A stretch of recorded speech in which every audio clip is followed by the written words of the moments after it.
Graças a Deus, Deus abençoe a senhora e o senhor. Estamos aqui com mais um vídeo falando do estudo de Jonas, parte 8. Jonas capítulo 3, verso 5, olha o que diz a Bíblia. O arrependimento dos ninivitas. A ida de Jonas para lá não foi em vão. Por isso que Deus insistiu nisso. Diz assim: os ninivitas creram em Deus e proclamaram o jejum, vestiram-se de pano de saco, desde o maior até o menor.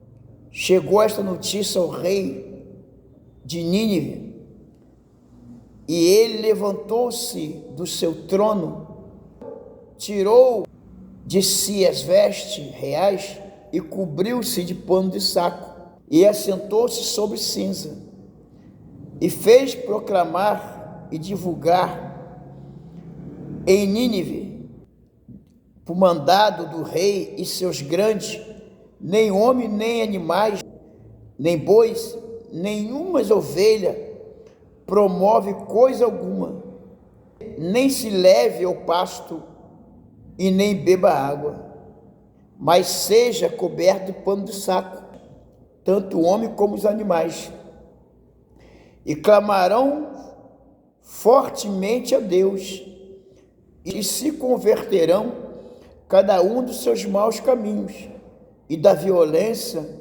que há nas suas mãos. Quem sabe se voltará a Deus e se arrependerá e se apartará do seu furor, da sua ira, de sorte que não pereçamos? Viu Deus o que fizeram, como se converteram do seu mau caminho, e Deus se arrependeu do mal que lhe tinha dito que lhe faria e não fez. Preste bem atenção. O rei, quando ele viu que a palavra de Deus estava sendo lançada, pregada naquela cidade, ele viu a mudança dos ninivitas, porque quando a palavra ela é de Deus, ela muda. A palavra de Deus ela traz resultados positivos. Quando uma pessoa frequenta uma religião, ou falando de uma igreja evangélica, que ela está muito tempo dentro da igreja, e ela não vê surgir efeito na sua vida, alguma coisa está errada. Porque a palavra de Deus, ela muda a nossa vida. A palavra de Deus, ela muda a nossa história. Não tem como a palavra não mudar. A Bíblia diz em Atos 8, que Filipe pregou para o mágico, ele mudou. A Bíblia fala que Jesus pregou para Maria Madalena, falou da palavra, e ela não pecou mais. A Bíblia diz que Jesus falou para Pedro: quando te converter, fortalece teus irmãos. E Pedro se converteu e mudou a atitude de Pedro. E assim sucessivamente. Não tem como a palavra não mudar. Por exemplo, você está com a dor. Você toma um remédio para aquela dor. A dor não passa? Alguma coisa tem. Tem que ver se o remédio é aquele. Não é verdade? Você vê que o próprio rei, ele tirou as suas vestes real e vestiu de pano de saco, porque o rei entendeu que aquilo que Jonas fez naquela cidade, pregando, ensinando a verdade, o caminho, foi satisfatório para a cidade. Por exemplo, se não fosse as igrejas evangélicas, os trabalhos sérios, quantas pessoas ainda estavam hoje na marginalidade, estavam nos vícios, estavam por aí cometendo delitos. O trabalho da igreja evangélica, o trabalho de Deus, não propriamente da igreja evangélica, o trabalho de Deus, tem ajudado não só a pessoa ou as pessoas, mas tem ajudado o Estado, tem ajudado o município, tem ajudado o país, porque esse trabalho, ele resgata pessoas, ele faz pessoas se tornar uma boa pessoa. Por exemplo, o Gadareno, ele mudou, e tantas outras pessoas. O senhor que está me vendo agora, a senhora, conhece pessoa que era más e hoje são pessoa de bem ou do bem. Quantas pessoas mudaram? Então essa palavra, ela resgata a dignidade, ela resgata a vida do ser humano, faz o ser humano voltar ou ser um ser humano do bem.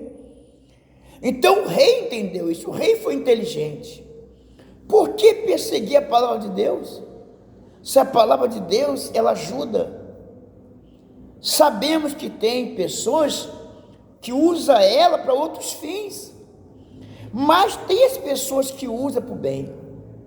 Então não persegue, porque Jesus falou o quê? Se tirar o joio, pode arrancar o trigo. Às vezes você está batendo em quem está usando de má fé, e você pode estar prejudicando outras pessoas que fazem de bom sentido.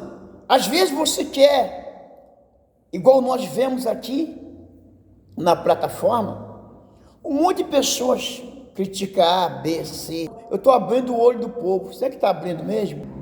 Porque às vezes você quer se meter aonde era para Deus se meter, e o próprio Deus não está se metendo, cara. Às vezes você está achando que você está ajudando, está abrindo o olho. Cuidado para você não botar a pessoa a se perder. Cuidado para você não fazer pessoas se manchar contra a palavra de Deus. Problema de homens, negócio de altar, deixa Deus resolver. Nós não falamos que é obra dele? Deixa o dono da obra agir. Às vezes você quer tomar o lugar de Deus.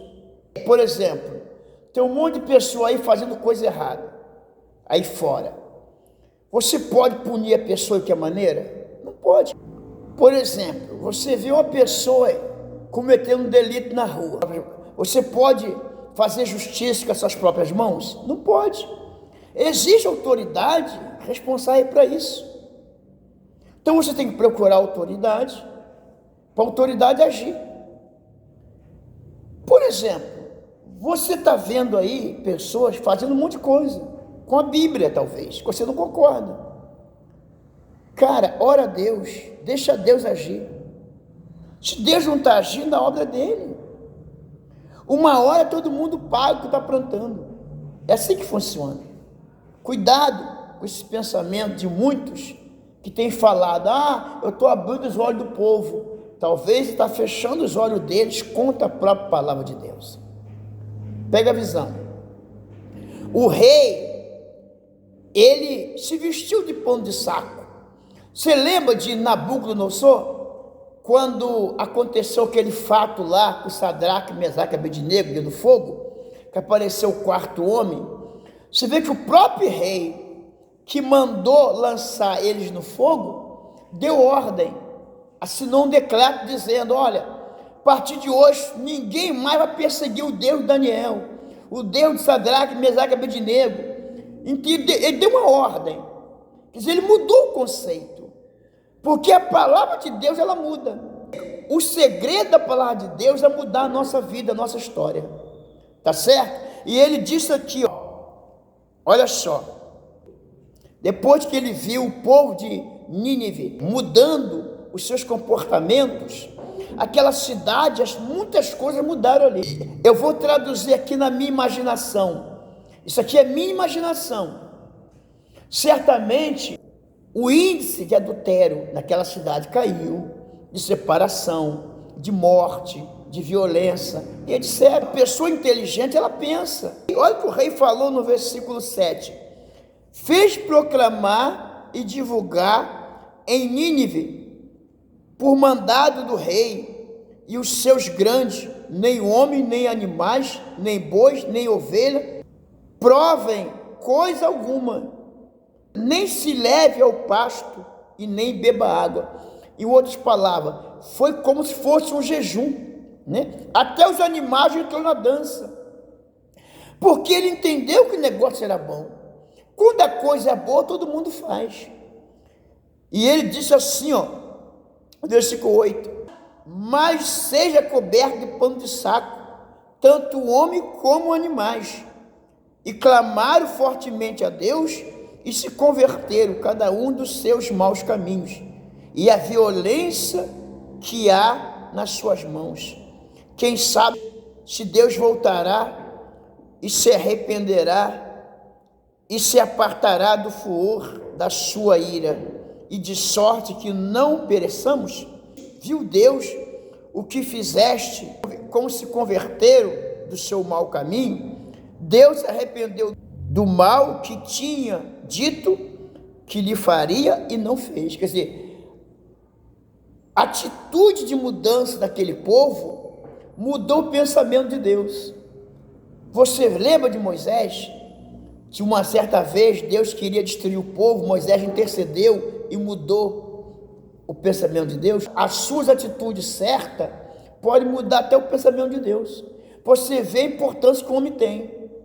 O homem que é certinho, que tem uma vida com Deus, pessoal, ela muda o pensamento de Deus. Os pensamentos de Deus podem mudar através de uma boa atitude do homem. Tem muitas coisas que não mudou na sua vida, porque você não mudou os pensamentos. Porque talvez você foi para uma igreja, mas você não mudou. Você continua fofocando, falando mal de A, de B, de C. Você continua mentindo. Você continua bebendo às escondidas, fumando às escondidas, aprontando às escondidas. Então você não mudou. Por isso que às vezes quando você ora, intercede a Deus, para Deus mudar algo na tua vida, e as coisas não mudam. Sua saúde não muda, seu financeiro não muda, o seu casamento não muda, a sua história de vida não muda, porque talvez você não mudou. Para algo mudar na tua vida, você tem que mudar primeiro. Veja bem, quando aquele povo mudar os seus comportamentos, você pode ver que aquilo que Deus tinha dito que ia fazer, Deus não fez mais. As atitudes boas do homem mudam os pensamentos de Deus. Pensa nisso. Veja o que está faltando para você ter uma vida abençoada. Tá certo, meu amigo? E Deus vai abençoar a sua vida. Forte abraço, que Deus te ilumine em nome de Jesus.